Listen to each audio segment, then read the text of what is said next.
Muy buenas tardes. Primero que todo, quiero darles la bienvenida a todos los que están conectados. Gracias por estar presente en este espacio que tenemos especialmente destinados para ustedes. El día de hoy tendremos una charla acerca de sustancias psicoactivas a cargo del doctor César Augusto Arroyave, médico psiquiatra especialista en psiquiatría y farmacodependencia.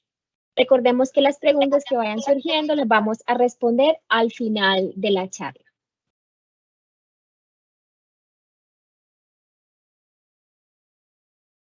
Bueno, doctora Randa.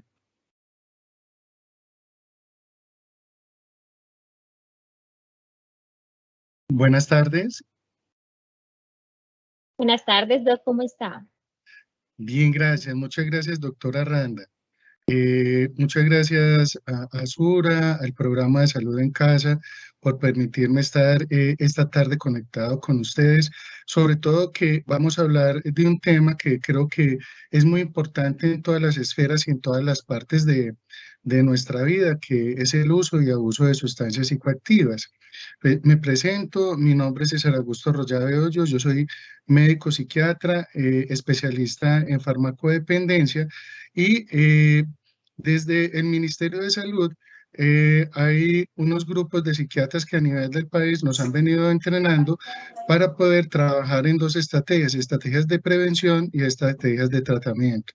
Hoy vamos a hablar de estrategias de prevención, ya que el tema de consumo de sustancias psicoactivas es un tópico y es un tema que nos afecta a todos, complica muchos de los problemas de salud que se pueden tener y además de eso nos puede generar una serie de dificultades grandes en nuestro día a día, independientemente de si somos hombres, mujeres, si tenemos problemas médicos o no tenemos médicos.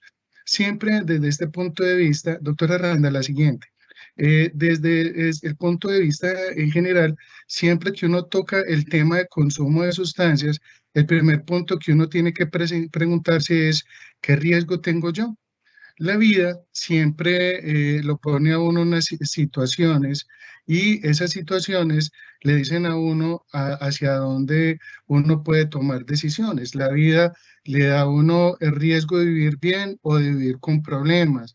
Puede sufrir accidentes o no puede sufrir accidentes. Entonces, esta tarde lo que vamos a trabajar es un espacio más de sensibilización sobre algunos temas que competen al consumo de sustancias psicoactivas y a qué riesgo tengo yo, a qué riesgo tiene cada uno de ustedes frente al consumo de sustancias. Parto acá porque siempre en la vida todo implica un riesgo, como les estaba diciendo, y el tema de consumir nos enseña a nosotros que tenemos que trabajar con dos elementos de fondo. El primero es que tenemos que tener un riesgo informado, me explico. Tenemos que esperar un poco, es desde qué decisiones voy a tomar yo y hacia dónde voy a pasar hacia adelante. Entonces, voy a darles un ejemplo de un eslogan. Pásame la siguiente, doctora Aranda, por favor. Este es un eslogan que hay una campaña a nivel nacional, específicamente el Ministerio de Salud con su programa de Métele, Mente y Decide, ¿sí? Eh, el primer elemento que nosotros estamos viendo es que frente al tema de consumos, bien sea consumo de alcohol o de cualquier sustancia. Y acá empiezo como a darles el primer punto de sensibilización. Uno no solo se embriaga con alcohol, uno se puede embriagar con marihuana, se puede embriagar con opioides, es decir, pastillas como el tramadol, jarabes para la tos, se puede embriagar con cocaína, con tusi, que es la cocaína rosada, o con cualquier otra de las presentaciones de sustancias que hay en este momento. Y la primera pregunta que les digo a ustedes frente a riesgo es, será mejor sobrio que ebrio, sobre todo para tomar decisiones y poder tener una mejor ruta en ese enfoque de riesgo que tenemos. Se los pongo porque para mí es importante que todo el tiempo empecemos a pensar en esta sensibilización, si es mejor estar sobrio que ebrio, para que ustedes empiecen a tener como claridad frente a esta situación. Pásame la siguiente, doctora Randa, si eres tan amable. Yo les vengo colocando unas diapositivas. Si ustedes vieron la primera, una selfie, una persona que se subió a una iglesia, a la parte más alta, y en la parte más alta se subió para tomarse la selfie y poderla publicar. Muchas personas les encantan los riesgos.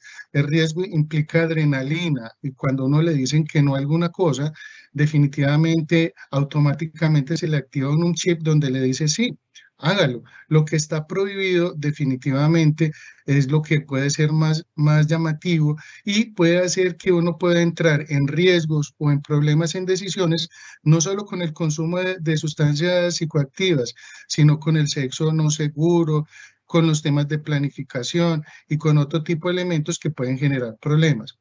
Yo quiero que se observan este chico, este es una situación supremamente peligrosa. Normalmente la mayoría de personas no realizan este tipo de actividades, pero uno tiene que empezar a pensar que a veces los retos, a veces la presión de grupos, a veces la presión de amigos o el hecho de poder tener un like en frente a estas situaciones los lleva a presentar este tipo de actitudes para poder empezar a enfrentar esos riesgos y poder realizar sus acciones en la vida. Se los pongo porque a medida que uno tiene su periodo, termina la niñez, empieza la adolescencia, los riesgos son una de las cosas que uno empieza a tomar decisiones. Ya a uno no le gusta que otras personas decidan por uno y a medida que se va creciendo, definitivamente hay una parte que se llama todas las conexiones prefrontales que le permiten a uno poder decir, venga, esperemos, hay que esperar un tiempo para poder tomar una decisión, evaluar qué problemas o qué beneficios puede tener una actitud o un ejercicio en alguna de las actividades y qué peligros puedo tener. Sin embargo, cuando uno está en el periodo de adolescencia, muchas veces uno no piensa, sino que uno automáticamente toma decisiones y en ese automatismo está el consumo de sustancias psicoactivas. Se los pongo ahí para que lo tengan presente y más adelante frente a los consumos ustedes puedan tomar decisiones. La siguiente, doctora Randa. Si ustedes me están escuchando en lo que les estoy comentando frente al tema de consumo de sustancias, la primera palabra que nosotros no decimos es no. No consuma.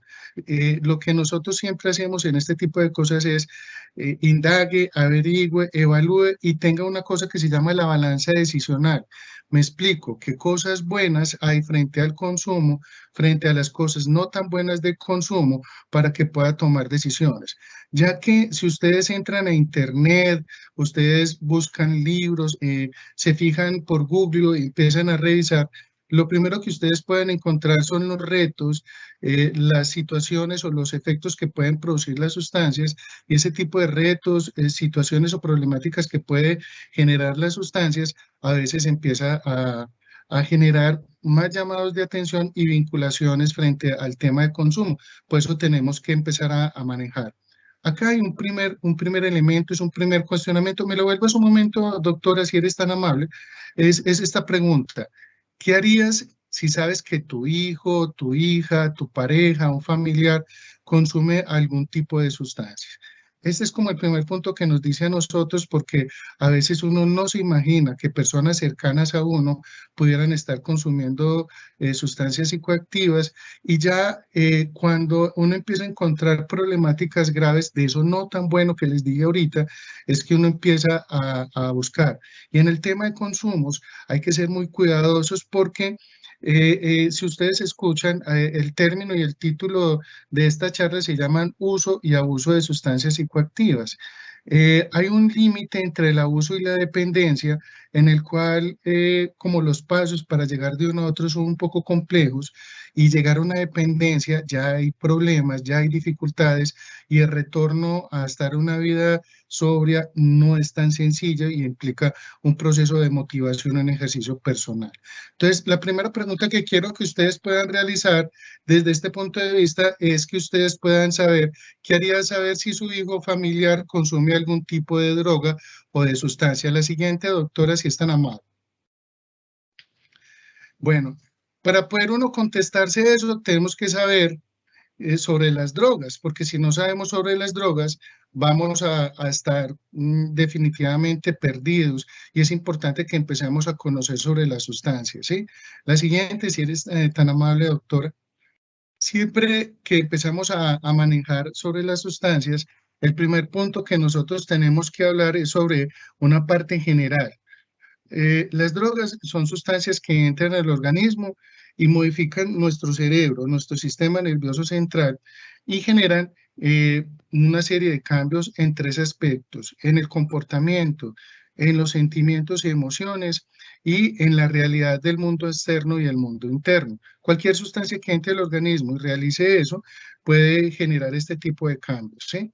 Enseguida vamos a ver un poco más sobre esas situaciones, pero cuando nosotros vamos a hablar de dependencia, que es el cuarto punto que le estoy colocando acá, empiezan a ocurrir una serie de elementos que quiero que ustedes presten atención, porque cuando empiezan a ocurrir, uno dice, ya empezamos a patinar mal con ese ejercicio del consumo de sustancias. El primero es la tolerancia. La tolerancia es un fenómeno que se tiene cuando una persona consume una sustancia que necesita dosis más altas cada vez de las sustancias para poder tener el efecto que desea, o lo otro es para no sentir el malestar de no consumirla. Me explico, si una persona hoy consume un trago de alcohol y mañana vuelve a consumir ese trago de alcohol y no vuelve a percibir la sensación de euforia que inicialmente le da, ya está empezando a tener un fenómeno de tolerancia, y eso nos quiere decir que ya entramos en el terreno de la dependencia. El segundo, cuando ustedes van a los servicios médicos y más especializados en el tema de consumo de sustancias, los llaman ansias, antojos o craving. Cuando una persona dice, estoy antojado de una cerveza para la sed, necesito un cigarrillo para poderme relajar, necesito un pase para poderme activar y trabajar, ese tipo de cosas ya nos dice también, ya entramos en el terreno de la dependencia. Y el tercer punto se asocia a los otros dos, que tiene que ver con el síndrome de abstinencia, es decir, cuando uno deja consumir la sustancia, al pasar el efecto de la sustancia, el cuerpo le empieza a decir, venga que necesito la sustancia. Entonces las personas pueden tener tanto síntomas físicos como síntomas psicológicos: la ansiedad, el desespero, la necesidad de buscar la sustancia, o por otro lado la taquicardia, los pánicos, la sudoración, las náuseas, las molestias gastrointestinales, los calambres, la sudoración, el dolor de cabeza, los dolores en el cuerpo. Todo esto, cuando empieza a ocurrir con frecuencia, ya uno empieza a decir, ya no estoy en este terreno, y se altera uno, más de una esfera de la vida personal de uno. Es decir, si esto lo empieza a impactar uno en su trabajo, en su estudio, en su casa, en su vida personal, ya nosotros empezamos a decir, hay una dependencia. Para nosotros la dependencia implica muchos problemas. Esos problemas a veces son como el motivo de consulta. Me explico. Una violencia intrafamiliar, un esposo o una esposa que agrede físicamente a su pareja, ya ese es un indicador, y ese indicador muchas veces es por lo que consultan. O lo otro, posiblemente está perdiendo el año, está perdiendo más de 7, 8 materias en este año académico, los de calendario A, que en este momento están, o los de calendario B, empezaron mal este primer periodo.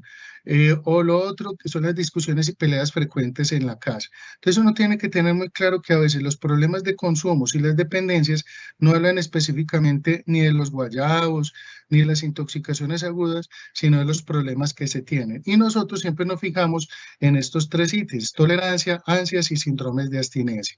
La siguiente, doctora, si es tan amable. Siempre que uno implica pensar en un riesgo, en este momento el riesgo de consumo, uno pregunta por qué uno empieza a consumir y por qué sigue consumiendo, ¿sí? Entonces, desde este punto de vista hay muchas razones: por placer, por divertirse, pasar bueno, por incluirse a un grupo, por vivir nuevas experiencias, la adrenalina que les dije ahorita. Muchas veces las personas consumen y consumen es para poder sentirse bien, para olvidar problemas. Otros consumen para poder estudiar o para poder trabajar, y le dicen a uno que no tiene ningún tipo pues de problemáticas, para relajarse. Entre muchos elementos las personas dicen. Sin embargo, uno tiene que ser muy cuidadoso, porque estos elementos son los elementos que inician los consumos, sostienen los consumos y generan un problema: el problema de renuncia. ¿A qué voy a renunciar? Generalmente cuando uno renuncia a los consumos, no es solo el consumo de la sustancia psicoactiva, sino que tiene que observar si tiene que renunciar a ese placer, a los amigos, a la diversión, a relajarse, a poder conversar con los demás, a no ser tan tímido. Entonces, a uno le toca trabajar desde muchos puntos de vista para que las personas puedan estar ahí. La siguiente, doctora, si es tan amable. Entonces, cuando vemos las sustancias, hay muchas formas de clasificarlas, ¿sí? Esta es una forma global donde hablan de que las sustancias psicoactivas pueden ser depresoras, estimulantes, alucinógenos, y hay otros dos capítulos más que colocaría ahí, los consumos de opiáceas, opioides y otras sustancias como anestésicos y otras sustancias que se consumen ahora y pues eso es de voz popular en todas partes.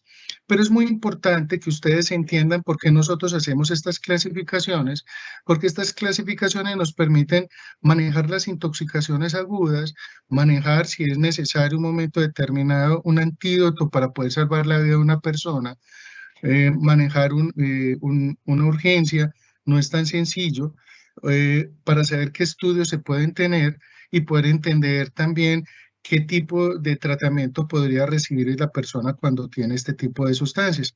En el primer grupo de depresores, los depresores se refieren, no son a las sustancias que lo ponen a uno depresivo, sino a las sustancias que lo duermen a uno. La sustancia típica es el alcohol. El alcohol en un principio deprime los centros depresores, entonces la persona se siente prendida. Entonces, por eso en un principio la gente se siente contenta, pero a medida que sigue el consumo, las personas continúan durmiéndose, entonces empiezan a ponerse somnolentos, se les arrastra la voz, se duermen, tienen dificultades para caminar. Y los depresores tienen el riesgo en los procesos de intoxicación de generar problemas cardíacos y respiratorios importantes. Eso le sirve tanto al médico de urgencias como en el momento en los procesos de tratamiento a nosotros, pues les ayuda a las personas porque evidentemente en estos periodos son periodos muy críticos. ¿Qué depresores ustedes pueden tener? Algunos medicamentos de la epilepsia, como las benzodiazepinas, dentro de ellos están el clonazepam, el roche, el alprazolam, el alcohol que le dije, el uso de pegantes, ¿sí? El galel, todos estos elementos que se utilizan en zapatería para poder pegar los zapatos, la gasolina. eh, Hay una gama grande de todos estos elementos que generan dependencia y son depresores del sistema nervioso central. Hay otro grupo que son estimulantes y los estimulantes despiertan. La sustancia típica desde este punto de vista para nosotros sería el café. Y mire que lo estoy colocando dentro del grupo de las sustancias psicoactivas porque hay sustancias psicoactivas de bajo impacto y otras de alto impacto. Eh, Hay un grupo de energizantes que ustedes ven, los venden en las calles, en todos los puntos de atención, de ventas de alimentos, y ahí uno logra observar que venden muchos energizantes. Uno tiene que tener mucho cuidado porque estos energizantes tienen altas concentraciones de café, de cafeína, ¿sí? Sumados a azúcar, es decir, empiezan a aumentar mucho más la capacidad para poderlo activar y tienen otras sustancias como la taurina, que, por ejemplo, algunas de estas cosas, pues es importante que ustedes tengan claridad. Hay otros estimulantes como el CAT, eso no lo hay acá. La cocaína, ya tenemos que decir cocaína blanca, porque es lo que conocemos desde el punto de vista central, primero como hojas de coca y luego como los sustratos que aparecen, el alcaloide y la cocaína, pero los otros productos como la pasta base de coca, el bazuco, que también tenemos problemas, el éxtasis y muchas otras píldoras, el MMA, que de alguna forma también se consiguen y en este momento tenemos a nivel local y nos genera muchos problemas. El tercer punto son las sustancias que producen alucinaciones, pero las alucinaciones tienen como tópicos que uno tiene que tener presente. El ácido lisérgico, el LSD, la misma marihuana puede generar este tipo de problemas. Y tengo que decirles muy claro que una sustancia puede estar dentro del grupo de los depresores, pero puede generar alucinaciones como el alcohol o estimulantes como el éxtasis, que también puede generar esto, o pueden generar fenómenos de despersonalización, de realización, otro tipo de fenómenos que ocurren posteriormente con la percepción de que la persona puede tener periodos de embriaguez incluso sin los consumos y uno tiene que ser muy cauto con eso. Hay dos grupos especiales que les dije, uno son los opioides, que en este momento estamos con una gran dificultad a nivel nacional y a nivel hemisférico y casi a nivel del mundo por el empleo de estas sustancias para el dolor, el tramadol, los jarabes para la tos como la paracodina, la codeína, que de alguna forma se mandan de una manera recreativa, pero son sustancias que tienen un poder adictivo muy fuerte y dentro de ese grupo están los inyectables como la heroína, ¿sí? Entonces, eso nos está generando unas dificultades graves, grandes y que están generando unas dificultades en el abordaje de salud, posibilidades de tener otros problemas como hepatitis A, hepatitis B, hepatitis C, la comorbilidad con VIH y otro tipo de patologías y de problemas que se pueden manejar. Es muy complejo. Nosotros en el programa en SAMEIN tenemos dos grupos específicos de inyectables y no inyectables en este grupo, porque uno sabe que empiezan a ocurrir en todas las sustancias. Una cosa que se llaman defectos de carácter, trastornos de personalidad que se acentúan. Los consumos de sustancias hacen que salgan cosas que no son agradables para nosotros mismos o para los demás y dificultan nuestra relación con nosotros mismos, con nuestra familia, incluso con el personal de salud, y en muchas oportunidades nos toca trabajar para que pueda disminuir eso y puedan ustedes recibir su atención en salud. Y hay un grupo de sustancias que no está ahí, pero de alguna forma ya está empezando a apuntar como problema de salud público, y es el empleo de anestésicos de tipo veterinario, como la ketamina, las mezclas de sustancias que definitivamente le empieza a generar a uno un montón de problemáticas. Todo esto nos sirve para poder que ustedes conozcan sobre las sustancias, los problemas que tienen y nosotros podamos hacer también procesos de acompañamiento. Sin embargo, hay una sexta cosa que empieza a aparecer, es cuando las personas empiezan a mezclar estas sustancias.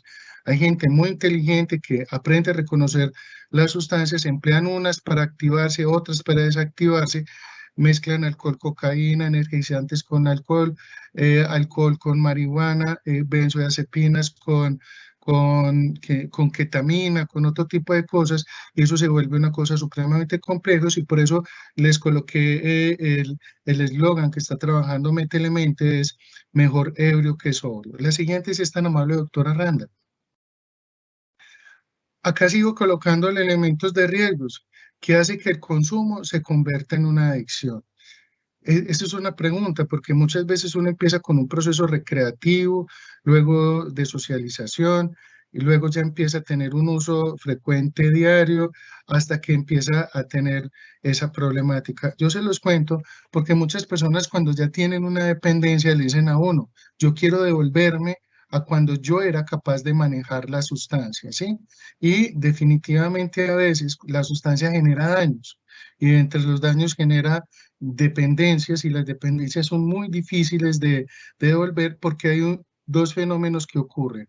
Uno es el fenómeno de priming, es decir, de imprenta, es decir, cuando uno se vuelve dependiente de una sustancia, aunque uno haga tratamiento, queda grabada la sustancia en la cabeza y cuando ustedes la vuelvan otra vez a utilizar, se reactiva todo el proceso de dependencia rápidamente y a veces las recaídas son más complicadas. Entonces, uno tiene que tener muy claro eso.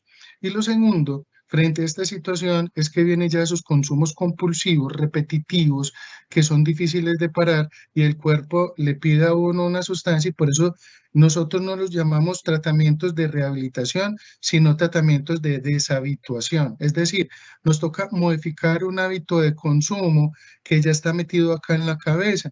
En muchas de las consultas yo les digo a las personas que nos acompañan es, por ejemplo, ¿usted con qué mano se cepilla los dientes?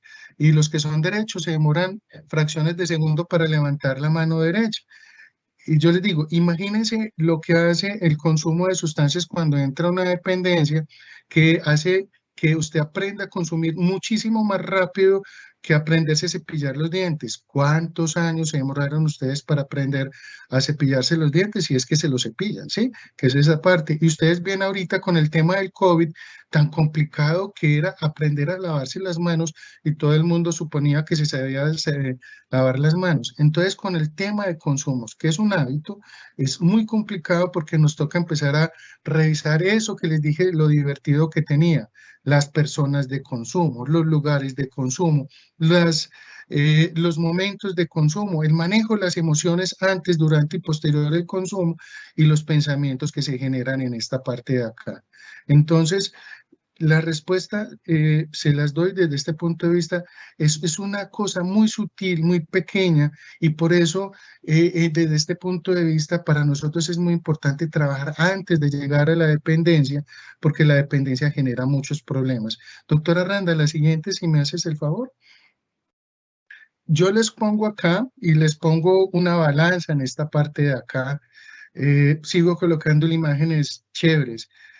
¿Quiénes de ustedes son capaces de tirarse de un precipicio a caer abajo al mar? Yo cuando jovencito era muy miedoso, no era capaz de tirarme muchas de estas cosas, pero disfrutaba mucho que otros lo podían hacer. Sin embargo, cuando uno empieza a consumir, estos riesgos a veces pueden pasar factura.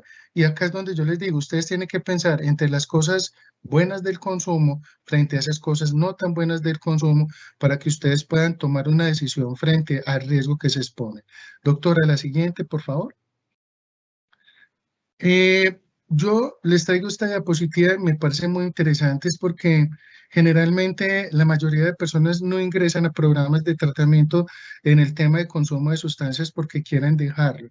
La mayoría es porque tuvieron un accidente de tránsito, fue tan complicado lo que pasó, o tienen una infección, una enfermedad de transmisión sexual y pues debido a que tuvieron el riesgo en otra parte, pero junto a ese riesgo tuvieron el consumo de sustancias y si no se estabiliza el consumo de sustancias va a ser difícil manejar eso, o se tienen traumas, agresiones físicas, agresiones sexuales, y a raíz de esto ya la magnitud hay, o ustedes saben que a veces hay embarazos no deseados y esos embarazos no deseados a veces generan este tipo de eventos o el involucrarse en situaciones peligrosas como en actos violentos, actos delictivos o el perder el año o problemas en la casa o problemas de familia. Se los dejo así, es porque estas son las razones por las cuales muchas veces logramos que las personas puedan ingresar a un programa de tratamiento y quisiéramos que esto no empezara desde este punto de vista. Perder un año es muy difícil.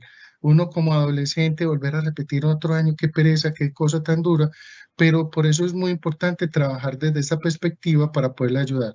Doctora, la siguiente. Siempre que empezamos a pensar, nosotros tenemos que estar trabajando, como les digo, en tomar decisiones. Las decisiones son muy importantes para el futuro de nosotros, sin embargo, a veces con el consumo de sustancias, uno no piensa, uno actúa.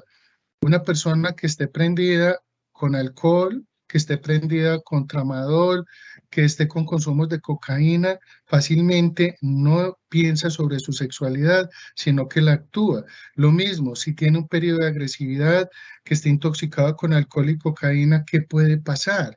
¿Sí? ¿Y cómo detiene una persona? Uno muchas veces a los familiares les dice, la cantaleta es de las cosas más difíciles que uno puede tener frente a esta situación porque mientras uno está embriagado, está intoxicado, síndrome de abstinencia, antes de frenar el consumo, lo que hace es que dispara el consumo porque uno no controla impulsos. La siguiente, doctora. Entonces, les pongo otras situaciones de riesgo. Si ustedes han visto, le he puesto un montón de situaciones de riesgo para que ustedes puedan tomar decisiones y puedan pensar sobre todo qué puede ocurrir. ¿Quiénes de ustedes se colocarían en una mismo, en ese punto para que le tomen una foto y poderla publicar? ¿Cuántos hemos estado en algún bar con consumo de alcohol o no? ¿O quienes han tenido algunas situaciones riesgosas como las que les estoy colocando en este momento, que aparentemente es algo muy chistoso en el momento, pero qué problemas podría haber frente a estas situaciones y qué problemáticas tendrían ustedes? ¿Sí? Entonces, para mí es importante que en el tema de consumo de sustancias ustedes puedan empezar a pensar, ¿quién soy yo? dónde vengo, qué vulnerabilidades tengo yo, para qué voy a iniciar a consumir. ¿Será que mis familiares saben del consumo o no mío? ¿Será que ellos consumen o consumen? ¿Será que estos consumos lo hago para poder estudiar, para poder trabajar, para poder divertirme, para poderme enfrentar a los demás? ¿O simplemente es para mostrarle a los demás que yo puedo, ¿sí? Lo otro es que cuando uno entra ya en un periodo de dependencia, es importante que uno pueda levantar la mano y decir, tengo un problema, tengo una dificultad, ayúdeme, porque desde este punto de vista yo puedo tener una serie de dificultades. La siguiente, bueno, acá les coloco más situaciones de riesgo y pues la de la derecha les pongo, cuente cuánta tecnología tiene este joven al lado, qué está haciendo con esa tecnología, ¿será que un solo celular le serviría para todo eso? Y en algunas oportunidades, ahí me quedó faltando en la foto, colocar el televisor, el teléfono, el celular al lado y uno cómo puede estar pendiente de esto. Si ustedes ven la otra imagen, un niño, un adolescente, una persona joven, es muy vulnerable a muchas cosas. Y acá hay un tema importante. Si ustedes me escucharon bien al principio, hablé de las adicciones químicas. En este momento estoy hablando de las adicciones no químicas, las adicciones comportamentales. Las adicciones no químicas, nosotros tenemos el juego. ¿Cuántas en el celular no juegan? Pasan esperando cualquier evento, cualquier cita, jugando cualquiera de las aplicaciones que uno puede tener en el celular. ¿Cuántas veces ustedes pasan el celular, en el celular o en el televisor capturando imágenes y pasan de programa en programa? ¿Cuántas personas juegan apuestas? Ustedes saben que las apuestas es un juego legal en Colombia. Sin embargo, como el consumo de muchas sustancias legales en el país tiene su riesgo, no todas las personas están en condiciones de poder manejar. Y nosotros sabemos que las redes, las llamamos nosotros el bazuco electrónico porque producen en el organismo exactamente el mismo efecto que la cocaína en nuestro organismo. Está la adicción a las redes sociales. Hay personas que si les llega alguna información por WhatsApp, por el Face, por Instagram, donde están, más se demoran para poder contestar y si no contesta se sienten desesperados. Ahora vemos un montón de discusiones en las relaciones de pareja asociadas a las redes sociales, ¿sí? Entran en discusiones de celos, de infidelidades, de un montón de cosas y uno empieza a evaluar, no están conversando, no se ven, no tienen compañía y la única compañía que tiene es la red social. Obviamente esto también produce tolerancia, craving y síndrome de abstinencia. ¿Quién de ustedes puede estar 2 días sin celular? ¿Qué pasaría si no tienen el celular? Yo le cuento porque yo soy muy despistado con el celular, sin embargo, siempre que salgo de mi casa, digo, ay, no salí con el celular. Si ocurre que yo ni le paro bolas al celular, muchos jóvenes o muchas de ustedes que están acá escuchando esta actividad, a veces no perciben que este tipo de medios y esta tecnología les genera muchos problemas. La siguiente,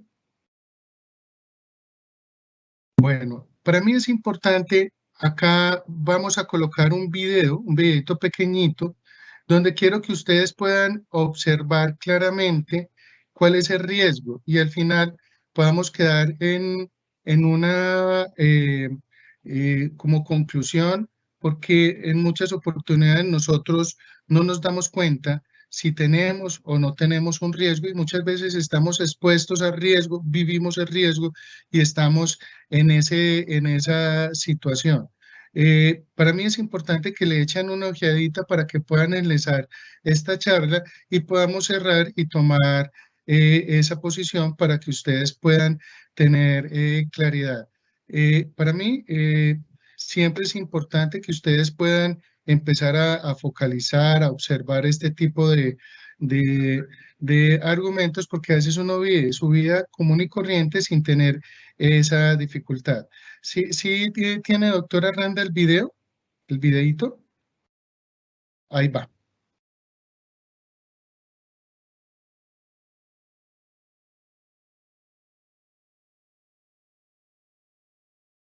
Doctora, ¿no se escucha el audio?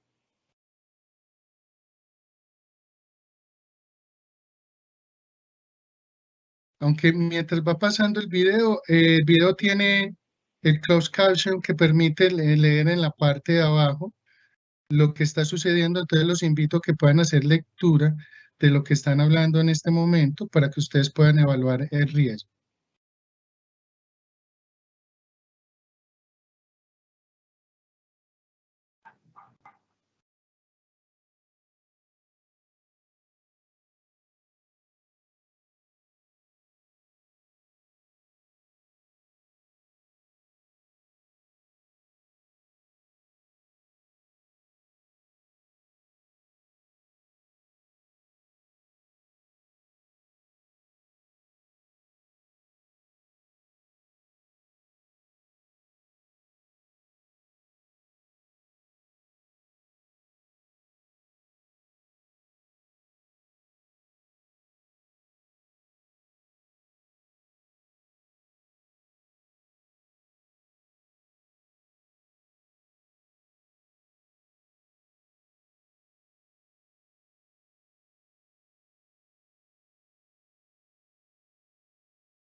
Doctora, muchas gracias.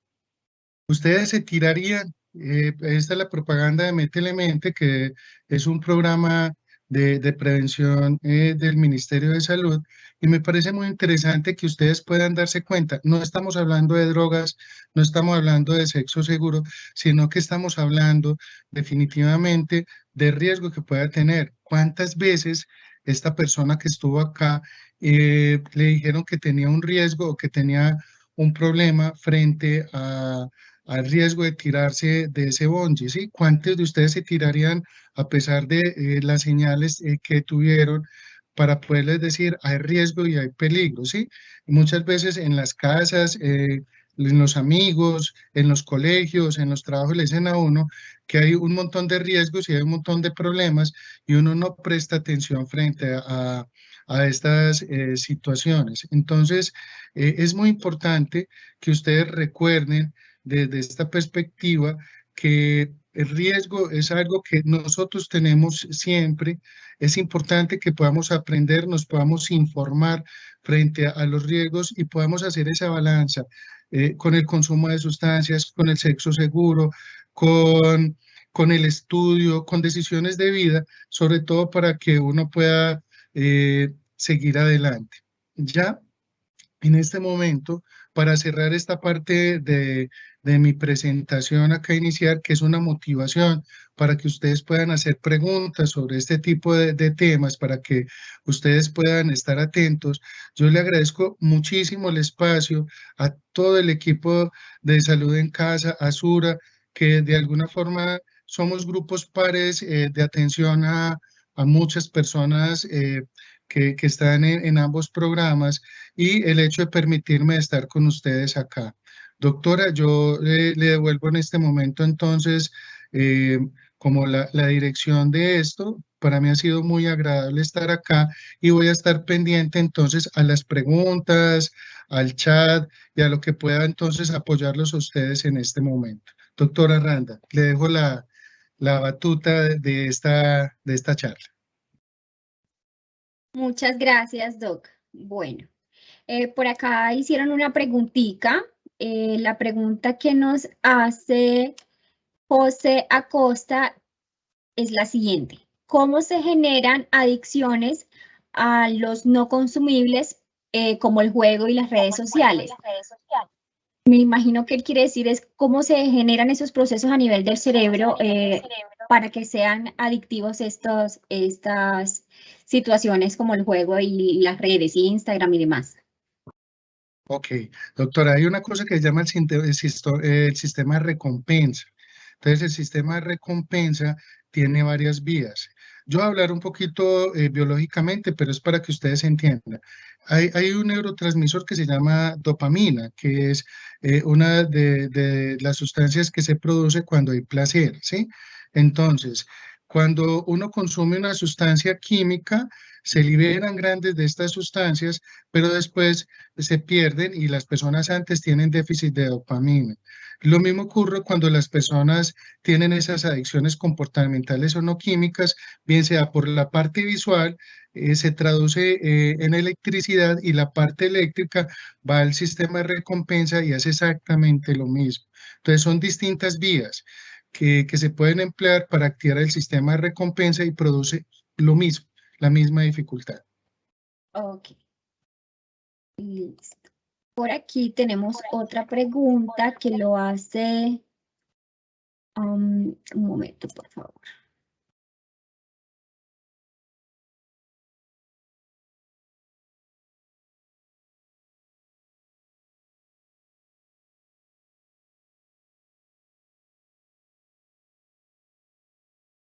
Denme un segundo, por favor.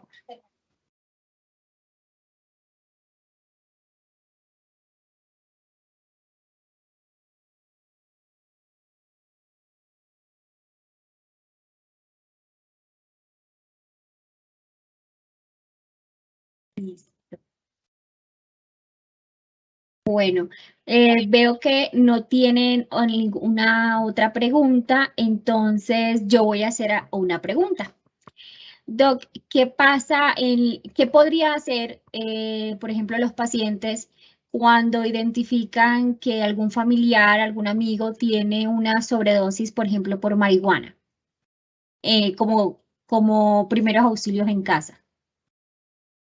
Pues cuando una persona tiene una sobredosis por marihuana, lo primero es que la persona pueda estar en reposo, pueda descansar, traten de ver que si duerme, duerma de lado. Lo primero que uno tiene que tratar es de manejar desde ese punto de vista y ya cuando pase este evento, porque generalmente los consumos de marihuana producen mucho sueño y al pasar el efecto las personas ya empiezan a tener hambre. La marihuana la llaman la come trapo, pues por eso es que produce mucha hambre, pero acá hay una cosa importante. Depende de varias cosas que una persona se pueda intoxicar. Yo ahorita les hablé de un fenómeno que se llama el fenómeno de tolerancia. En un principio las personas pueden consumir pequeñas dosis de marihuana y a medida que consumen, nosotros lo llamamos entrenamiento de consumo, van a requerir más dosis de marihuana. Las marihuanas en general, uno tiene que tener mucho cuidado, es porque ya en el mercado se consiguen marihuanas naturales y marihuanas químicas. Entonces, las marihuanas están en concentraciones supremamente altas, mientras las naturales pueden llegar al 18% de la concentración de tetrahidrocannabinol, las otras pueden tener 20, 30, 40, 70, 80%. Entonces, las intoxicaciones pueden empezar a presentar alucinaciones, ideas extrañas, agresividad, delirios de persecución. Y si las personas empiezan a violentarse o ponerse agresivas, sí hay que pedir apoyo con los compañeros que están en los servicios de urgencias, sobre todo para poder hacer esas contenciones. Evidentemente, vivir un delirio de persecución es algo desagradable, es algo terrorífico, no es una cosa que la mayoría de personas lo disfruten. O lo otro es que pueden tener ataques de pánico. Y los ataques de pánico es algo complejo porque es la enfermedad más molesta que existe en medicina, pero nadie se muere, se enloquece. Entonces muchas veces va a un punto de atención de urgencias, uno ve mucha gente, el pánico está lleno, pero lo evalúan y no le encuentran nada. Pero muchas veces tiene que ver con estas intoxicaciones e implican tiempo y un malestar que genera un ataque de pánico, es una cosa muy compleja. Seguido de la intoxicación, uno tiene que hablar con la persona, sobre todo para tratar de empezar a hablar sobre esos riesgos. Nosotros siempre le decimos, venga, los invitamos a un tamizaje. Cuando empezamos todo este programa, lo primero que nosotros hacemos es decir, venga, hablémonos un poco sobre su forma de consumir. Un tamizaje nos permite saber qué riesgo tiene usted frente al consumo, específicamente frente al consumo de sustancias, y nos permite saber qué cosas podemos hacer. Si fue una única intoxicación, pues le explicamos sobre los riesgos de las sustancias. pero cuando ya hay un consumo regular, ya empezamos a buscar esas cosas buenas y no tan buenas y empezamos a buscar si hay una dependencia para poder entonces apoyarlo con los problemas que genera esto, además del consumo de sustancias psicoactivas. Entonces, estos momentos son críticos para poder hablar en familia, para poder hablar con los amigos, para poder hablar con los médicos, con las personas que están en salud, para uno poder decir, venga, evalúe cuál es su riesgo frente al consumo, para que ese riesgo no le genere más problemas. Y mientras más rápido se intervenga, menos problemáticas usted puede tener y puede estar mejor. Entonces, para nosotros son momentos de oro para poder trabajar frente al consumo de marihuana. Ok. Doc, acá nos hacen otras preguntitas y una de ellas es, ¿qué pasa si una persona con virus de inmunodeficiencia humana consume drogas? Bueno, el consumo de sustancias psicoactivas generalmente tiene unas dificultades. Yo les he hablado de riesgos y el riesgo es el riesgo de estresarse, ¿sí? El estrés biológico y el estrés psíquico puede generar que afecte la parte inmunológica, ¿sí? Para nosotros es muy importante que se pueda disminuir ese estrés, bien sea por las intoxicaciones, bien sea por las salidas de realidad o psicosis que pueden ocurrir en las personas, por el riesgo de intentar hacerse daño, porque los consumos de sustancias psicoactivas afectan mucho más la claridad y a veces pueden aparecer periodos depresivos muy importantes, con ideas de muerte, con pensamientos de muerte que realmente uno no tiene, sino que la sustancia se la está poniendo en ese momento y uno pierde las razones de vida. Y lo otro es que definitivamente el consumo de sustancias puede alterar el funcionamiento del hígado y los riñones y muchos de los medicamentos que se utilizan para que la carga se disminuya hace que tengan interferencia. Parte de lo que nosotros decimos es, venga, vamos a tratar de disminuir esos gramos de cocaína que ustedes consumen, porque si yo disminuyo la cantidad de cocaína, voy a facilitarle a los médicos y a los infectólogos a que puedan establecer su tratamiento y ustedes puedan tener una carga indetectable, que es muy importante para que ustedes puedan manejarse. Lo otro es que con el consumo de sustancias uno se expone a otras infecciones como la tuberculosis. Entonces, el consumo de alcohol, el estar en sitios de consumo, problemas, sumado al estrés, sumado a la infección, hace que las personas también tengan mucho más vulnerabilidad. Y hay un tercer punto que para nosotros es muy importante y es parte de lo que hablo con mis compañeros médicos y psicólogos y se llama la cucharoterapia. Muchas veces cuando se consume no se come, entonces las personas se desnutren. Entonces para nosotros es muy importante motivar a que disminuyan los consumos y que se alimenten. De alguna forma yo he visto a mis compañeras pidiendo apoyo nutricionista, haciendo, dándoles ejercicios para que puedan comer, porque, por ejemplo, la cocaína quita las ganas de comer. Por ejemplo, el tratamiento inicial para reducir, por ejemplo, las marihuanas cripas, la gente no come, no duerme y eso agrava todo este tipo de procesos. Generalmente lo primero que hacemos en reunión, está comiendo, está durmiendo, está tranquilo, está relajado, empezó a disminuir, está yendo al programa de salud en casa, sí, venga entonces, ¿qué tenemos que hacer para que ustedes estén? ¿Han podido disminuir? ¿Qué está pasando? Nosotros le llamamos a eso cadena de recaída, no renunciamos a los amigos, no renunciamos a los espacios de consumo, cómo nos podemos divertir, qué podemos hacer otro tipo de actividades alternas para que no solo sea la sustancia, porque a veces uno solo se divierte es con el consumo de sustancias, cómo uno puede trabajar, cómo se puede concentrar. Y hay un último punto y es la memoria.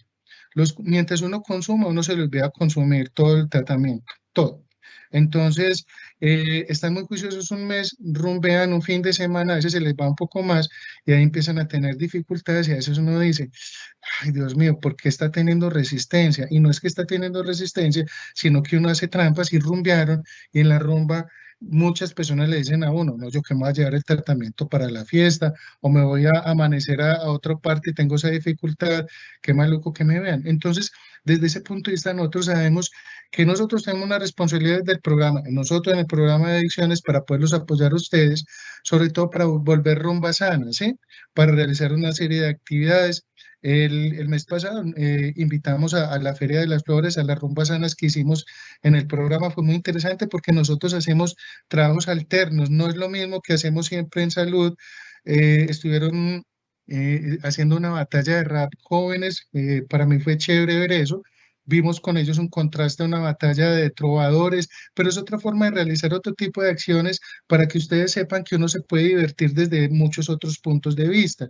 Y muchas veces el consumo de sustancias más tener VIH genera un estigma que nosotros tenemos que quitar, ¿sí? Y definitivamente somos seres humanos con muchos valores, con mucho potencial y hay que trabajar en cómo cuidarnos y en los procesos de adherencia a los programas. En muchas oportunidades, acá le digo, quien está preguntando, no mandamos medicamentos, acompañamos en estos procesos y motivamos. Cuando vemos que hay algún problema de salud mental, nos metemos un poquito para poderlos apoyar y si es necesario lo hacemos, porque en algunas oportunidades cuando dejan de consumir sustancias pueden aparecer tres cosas: psicosis, depresiones o crisis de ansiedad.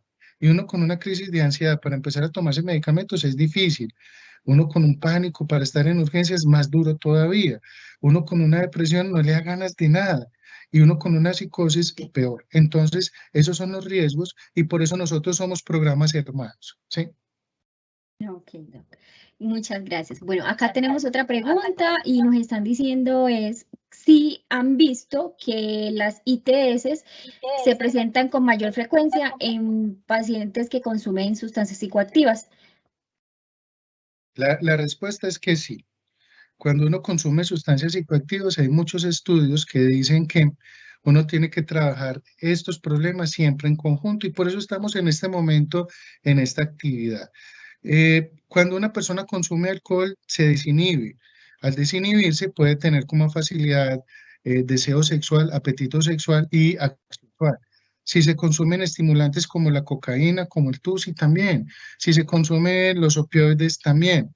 Entonces, si se aumenta el deseo sexual y el acto sexual y uno no tiene en su mente el entrenamiento de cuidarse, se puede tener embarazos no deseados, enfermedades de transmisión sexual con mucha facilidad y a veces voy a colocar un tercer punto que es una discusión que hemos trabajado en grupos y se los cuento en grupos de inyectables y es que muchas veces las sustancias empiezan a generar perversiones. Me explico.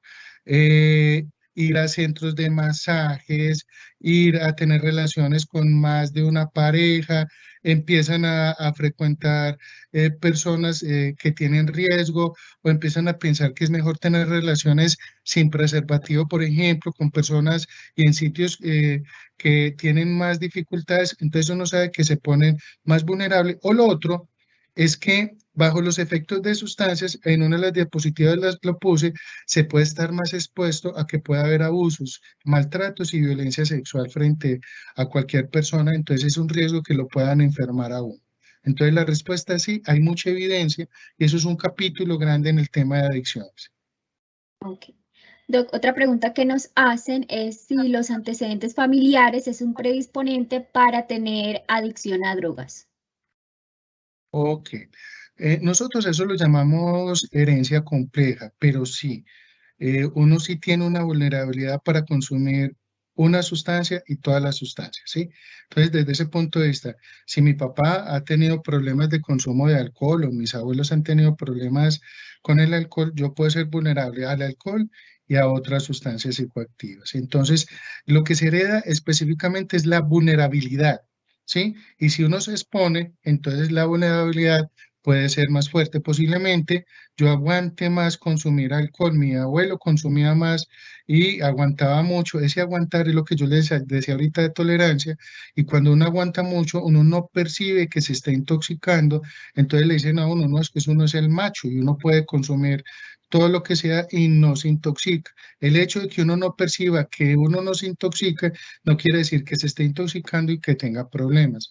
A veces, cuando uno tiene un fenómeno de alta tolerancia, tiene un riesgo mayor porque no percibe que se desintoxique. Yo muchas veces le digo, afortunadamente se embriagó, se emborrachó o le dio la intoxicación porque ya usted ya se da cuenta que eso le genera problemas. Pero hay gente que toma cantidades abismales o se entrena a consumir cualquier sustancia, marihuana, cocaína, opioides, y uno dice, por Dios, son niveles tóxicos desde muchos puntos de vista. Sí. Bueno, aquí nos hicieron nuevamente una pregunta sobre una sobredosis, pero en este caso con cocaína y ketamina, pero pues ya esta respuesta usted la respondió anteriormente. También nos hicieron la respuesta sobre interacción con antirretrovirales, que ya usted nos las explicó claramente. Y otra respuesta, otra pregunta que nos hicieron acá es ¿cuál es la ruta que nosotros tenemos para un paciente, un joven beneficiario que consume marihuana y bazuco de EPS Sura? Pues con esta le voy a ayudar un poquito, Doc. La ruta que nosotros tenemos, el paciente sería enviado para remisión con toxicología y psiquiatría en ese caso. Si el paciente pues pertenece a nuestra IPS básica de la América de Salud en Casa, puede venir a consultar a través de la cita prioritaria y de ahí sería remitido.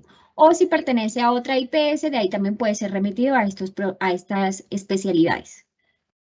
Espero que eso Yo quiero responda a su pregunta. complementarte. Ok. Nosotros siempre con estos jóvenes tenemos que hacer un tamizaje. El tamizaje es para evaluar qué riesgo tiene, sobre Ok. todo para saber si hay que tratar marihuana, si hay que tratar el TUSI o hay que tratar las dos sustancias, ¿sí? Entonces, para nosotros es importante hacer el tamizaje y nosotros hacemos al interior, ustedes no se dan cuenta, pero es para saber si requiere trabajo con el TUSI. Dejar TUSI es muy difícil, es de las cosas más complicadas. Marihuana, uno tiene unos programas para poder entrenar y poder dejar de consumir.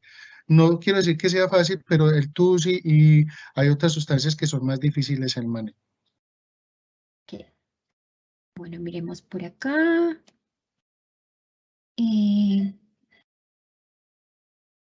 Bueno, aquí hay otra. Cuando se olvida la toma de la medicación en esos momentos de rumba, ¿se puede tomar la dosis antes de o no se recomienda la toma de la medicación? Estaba hablando de los antirretrovirales, que si quieren pues adelantar la dosis en el día, lo ideal es que no hayan olvidos, ¿sí? Que el tratamiento sea un tratamiento continuo, que todos los días te lo tomes sin faltas, ¿sí? Para el paciente que nos preguntó esto. Por favor, aquí este paciente nos hace otra pregunta. Ah, bueno, la complementa. Si se puede tomar la dosis en la mañana y la otra dosis en la noche, no. Lo ideal es que sea su cada dosis diaria. Y otra preguntita. Ah, bueno, acá nos felicitan, Doc, lo felicitan, excelente exposición, gracias al doctor César. Y preguntan que cuál es el TUSI. El TUSI o TUSIB, lo que pasa es que uno, si ustedes buscan por internet es un poco complejo, pero popularmente acá es la ketamina, que es un anestésico que se utiliza en veterinaria, en medicina se utiliza en unidades de quemados o en ginecostetriza para el manejo de legrados. Es una anestesia disociativa que no implica un montón de procedimientos al interior de la anestesia, pero lo que hace es que la mente se vaya para otra parte, produce unas risas inmotivadas, pero tiene la gran dificultad es que se mete mucho en las emociones de las personas. Entonces, cuando las personas son o muy ansiosas o son muy inquietas, las puede apaciguar, pero esto genera un sistema de recompensa que le estoy diciendo acá supremamente rápido y las personas empiezan con dosis pequeñas a dosis muy grandes. La ketamina acá en la ciudad no es pura, sino que la mezclan con un montón de sustancias para evitar los efectos secundarios de la ketamina. Entonces, popularmente utilizan a veces benzodiazepinas, utilizan estimulantes como el éxtasis y este tipo de sustancias genera pues una serie pues de problemáticas. Entonces, nosotros sabemos que la ketamina acá es una mixtura, a veces la mezclan con escopolamina, fenoorbital, otro tipo de compuestos. Entonces, a veces cuando uno empieza a buscar qué consumieron las personas, depende del cocinero y es muy difícil manejar eso. Sabemos que el punto inicial es eso, ¿sí? Ok, Doc. Bueno, por acá no hay más preguntas, entonces muchísimas gracias, Doc, por esa exposición. De verdad que nos aclaró muchísimas dudas, incluso a mí, que no tenía mucho conocimiento en drogas de abuso. Bueno, para todos los que nos acompañaron el día de hoy, recuerden que el evento quedó grabado en el canal de YouTube de Segurosura Colombia y recuerden, no olviden llenar la encuesta y la asistencia. Muchísimas gracias por su asistencia el día de hoy. Hasta luego y muchas gracias por la invitación. Gracias, Doc. Hasta luego. Seguir actuando bien frente al COVID te hace bien. Si tus amigos o tu familia se reúnen en casa y el invitado especial es el tapabocas, bien hecho. Si compartes historias en vez de vasos y cubiertos. Si en tus reencuentros hay distanciamiento, bien hecho. Si cambias abrazos por lindas palabras. Y si sientes algún síntoma y te quedas en casa, bien hecho. Actuar bien te hace bien.